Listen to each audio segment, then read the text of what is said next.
સનાતન ધર્મ ઉપર ઘણી બધી વાત કરી. 13 જાન્યુઆરીથી મહાકુંભની શરૂઆત થઈ રહી છે. કહેવાય છે કે 144 વર્ષ પછી કાંઈક એવો યોગ છે. યોગમાં મને વધારે આઈડિયા નથી, પણ એવું કહેવાય છે 144 વર્ષ પછી એવો કંઈક યોગ આવી રહ્યો છે કે આ મહાકુંભ બહુ ખાસ છે. આ મહાકુંભનું મહત્વ શું? પહેલી વાત તો તમે જે મને કરી મહાકુંભ વિશે, કુંભના 3 પ્રકાર છે. એક અર્ધકુંભ, એક કુંભ અને એક મહાકુંભ. બીજું કે આ કુંભનો મેળો શું છે, પેલો પ્રશ્ન તો એ જ થવો જોઈએ. અને ઘણા જશે, ઘણા માણસો અમને કહે છે કે દાદા મેં કુંભના મેળામાં જવાનું, પણ હું એને પૂછું છું, મેં 1-2 જણાને હમણાં પૂછ્યું હતું કે કુંભના મેળામાં તો શું કામ જાશો?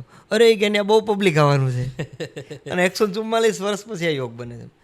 મેં પણ શું કામ? આ કુંભનો મેળો શું છે તને ખબર છે? તો કે સાલું એ નથી ખબર મહારાજ. તો વિષ્ણુ પુરાણમાં બતાવ્યું અને ભાગવતજીમાં પણ છે. સમુદ્ર મંથનની કથા બતાવી છે. સમુદ્ર દેવ અને દૈત્યોનું યુદ્ધ થયું, રેડી? એમાં દેવ તો પરાસ્ત થયા, કારણ કે ગુરુનો શ્રાપ મળ્યો હતો. બૃહસ્પતિએ શ્રાપ આપ્યો શુક્રાચાર્યજી, એટલે શ્રાપ મળવાથી દેવતાઓ પરાજિત થયા અને ભગવાનને પ્રાર્થના કરી. ત્યારે એણે કીધું કે સમુદ્ર મંથન કરો, અને દેવ અને દૈત્યો દ્વારા સમુદ્ર મંથન કર્યું. એમાં પહેલું જે નીકળ્યું ને કાળકૂટ નામનું વિષ નીકળ્યું. અને વિષ કોણે ધારણ કર્યું? શંકર ભગવાન મહાદેવ નીલકંઠ પર્વત ઉપર બિરાજમાન થઈ અને વિષ ધારણ કર્યું, જેનાથી એનું ગળું છે ને એ લીલું થયું, બ્લુ. એટલે એની ઉપરથી ભગવાનનું નામ એક પડ્યું નીલકંઠ. રેડી? એટલે એ ભગવાન મહાદેવનું એક નામ છે નીલકંઠ. રેડી? પછી ઘણા આપણે શ્રાવણ મહિના હોય તો દૂધ ચડાવે ને કે ને, કાળકૂટ વિષ નીકળ્યું અને એના 2 બૂંદ છે ને પૃથ્વી પર પડ્યા. હવે વિચાર કરો સાહેબ, 2 બૂંદ પડવાથી સરીસૃપ જીવો બન્યા, જે ઝેરી જીવ, સર્પ કહીએ કે પછી વીંછી, આ બધામાં ઝેર આવ્યું. વિચાર કરો, 2 બૂંદ પડવાથી એટલું ઝેર આવ્યું હોય, રેડી? તો આખું કાલકૂટ વિષનું પાત્ર જો પૃથ્વીલોકમાં પડ્યું હોત તો એ જ ક્ષણે પૃથ્વીનો પ્રલય થઈ જાત. એટલે ભગવાન મહાદેવે એને કંઠમાં ધારણ કર્યું. ત્યારબાદ ઉચ્ચેશ્રવા ઘોડો, ઘણા દ્રવ્યો નીકળ્યા. ત્યારબાદ અંતમાં જે નીકળ્યું એ અમૃત નીકળ્યું, અમૃત કુંભ. અમૃત કુંભ લઈ અને 12 એવા ધન્વંતરી મહારાજ. જેવો જે અમૃત કુંભ ભાળ્યો ને, એટલે દેવ અને દૈત્યો બંને એકબીજા પાછા એ યુદ્ધ કરવા લાગ્યા કુંભ માટે, અમૃત કુંભ માટે.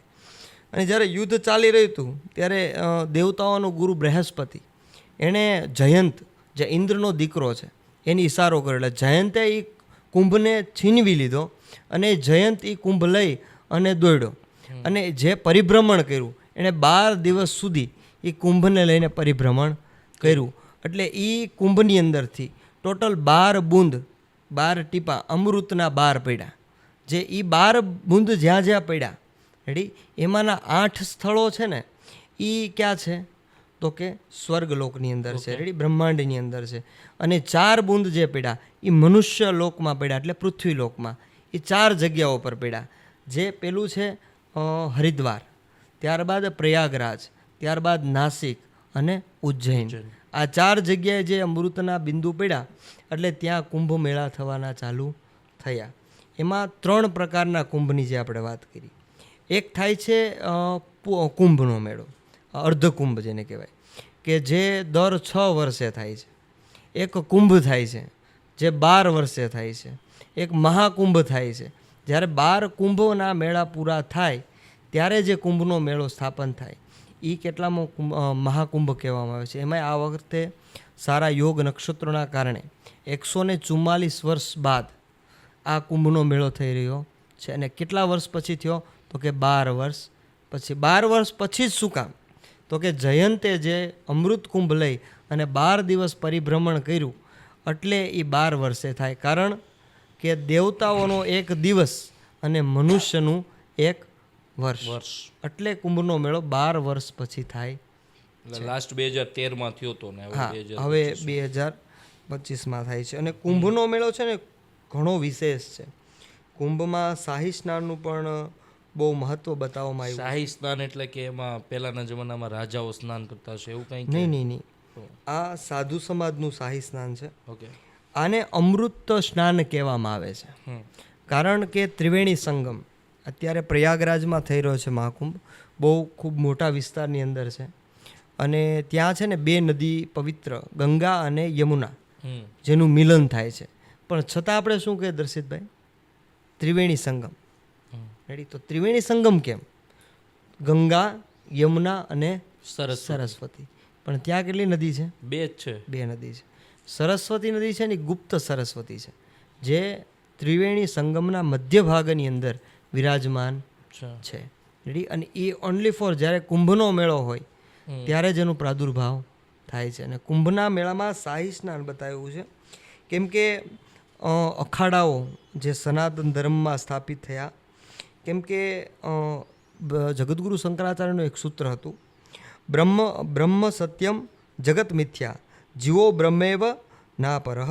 અર્થાત કેવલ બ્રહ્મા સત્ય છે, આ સંસાર આખી માયા છે. રેડી? અને જીવાત્મા સ્વયં બ્રહ્મ છે. શું કીધું? કે એક બ્રહ્મ સત્ય છે. રેડી?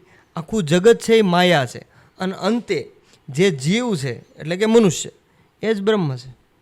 સમજ્યા? પણ એમાં બ્રહ્મનો પ્રાદુર્ભાવ થવો જોઈએ. આપણે જે અખાડાની વાત કરતા હતા એમાં ટોટલ 3 અખાડાઓ છે, જેમાં એક શૈવ અખાડા છે, બીજું વૈષ્ણવ અખાડા છે અને ત્રીજું ઉદાસીન અખાડા છે. એ અખાડાઓમાં પણ 12 પેટા અખાડાઓ છે. જેમ શૈવની અંદર જૂના અખાડા, નિરંજન અખાડા, મહાનિર્વાણ અખાડા, અટલ અખાડા, આનંદ અખાડા, આવાહન અખાડા, અગ્નિ અખાડા. એમ વૈષ્ણવ અખાડાની અંદર બતાવ્યું નિર્વાણી અખાડા, દિગંબર અખાડા, નિર્મોહી અખાડા. એમ ઉદાસીનમાં ઉદાસીન અખાડા અને નિર્મલ અખાડા. આમ કુલ ટોટલ 12 અખાડાઓ છે. પણ અત્યારે શાહી સ્નાનમાં 13 અખાડાઓ જોડાય છે.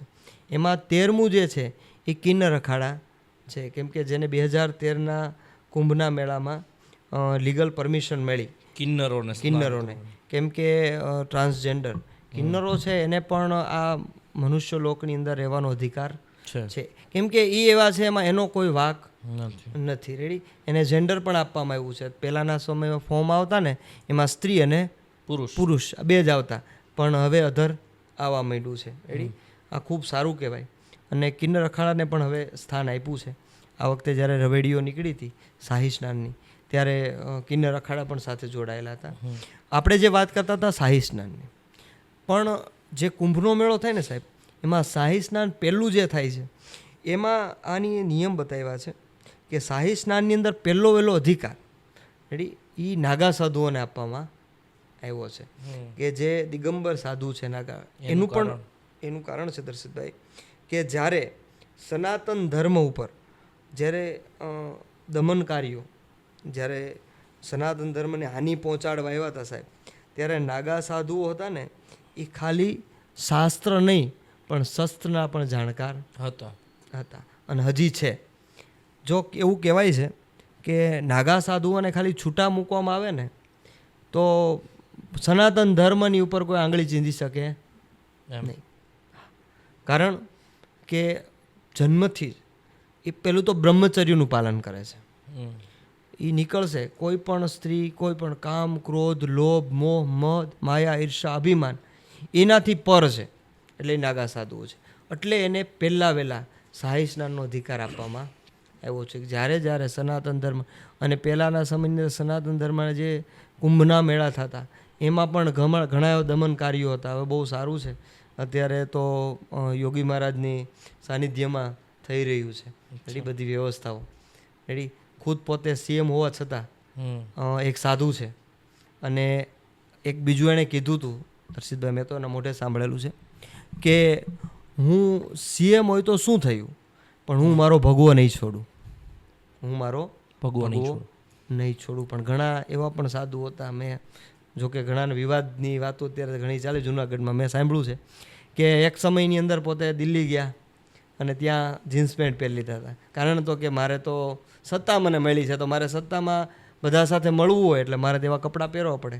આવું કહેવાવાળા પણ ઘણા છે. તો એને હું કહેવા માગું, તમારે સાંભળવું હોય તો યોગી મહારાજને સાંભળો. યોગી આદિત્યનાથે એકવાર કીધેલું કે હું જીવનની અંદર જીવીશ ત્યાં હું સનાતન ધર્મના શરણે રહીશ અને સનાતન ધર્મને હું છોડીશ. ભગવો મારી શાન છે, ભગવો મારી આન છે.